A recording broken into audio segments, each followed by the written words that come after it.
Hello everyone. We're going to take a quick look at the fight against the Butcher, one of the bosses in the Highmaul raid instance. We've only had the chance to experience this fight on the beta, so many of the things we say in this video are subject to change before the fight is released in the Warlords of Draenor. The encounter against the Butcher is a single phase fight. The Butcher has a number of abilities that he will regularly use against your raid throughout the fight. There are no adds in this fight. To begin with, the Butcher has a number of attacks that he uses against the tanks. Heavy-Handed is a passive ability that causes all of the Butcher's standard auto attacks to trigger a second attack on the closest target within 5 yards of the main target. If there is no such target, then the main target is struck twice. In simple terms, what this means is that you should have two tanks and they should be close to one another. The Cleaver stacks a bleed effect on the tank. This requires a tank switch.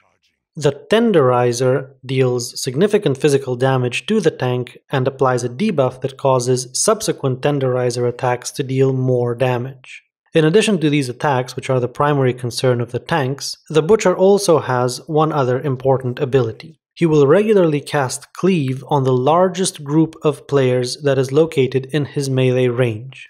The damage that this ability does is split between all the targets in the stack and applies a bleed effect called gushing wounds to all of these targets. Gushing wounds is a stacking effect, and if it reaches 5 stacks, players affected by gushing wounds die instantly.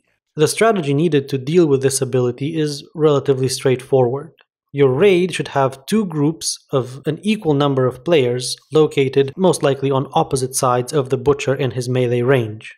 By having specific players leave each of the groups alternatively, you will in effect dictate which group the Butcher uses Cleave against. Once the Butcher has used Cleave 4 times or so against one group, and their Gushing Wounds bleed effect has reached 4 stacks, then players from this group should move out, and other players should move into the other group, causing the Butcher to switch his Cleave to the other group. By alternating this way, avoiding all the time that any group should ever reach 5 stacks of Gushing Wounds, you can effectively deal with Cleave. It is also important to note that the Butcher has an energy bar that increases gradually over time. When the Butcher's energy reaches 100, he begins casting an ability called Bounding Cleave.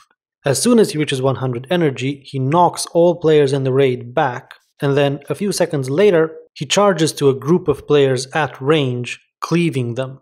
Finally, when the Butcher reaches 30% health, he goes into a frenzy. While frenzied, he deals 10% more damage and attacks 30% faster, and the casts of Cleave are also somewhat more frequent. This will probably be the ideal time to use Heroism or Bloodlust and finish the Butcher off before the raid is killed. That's everything there is to say about this fight, at least for now. When we get closer to Warlords of Draenor's launch, you will be able to find a detailed written guide for this boss on our website. Thank you for watching and good luck.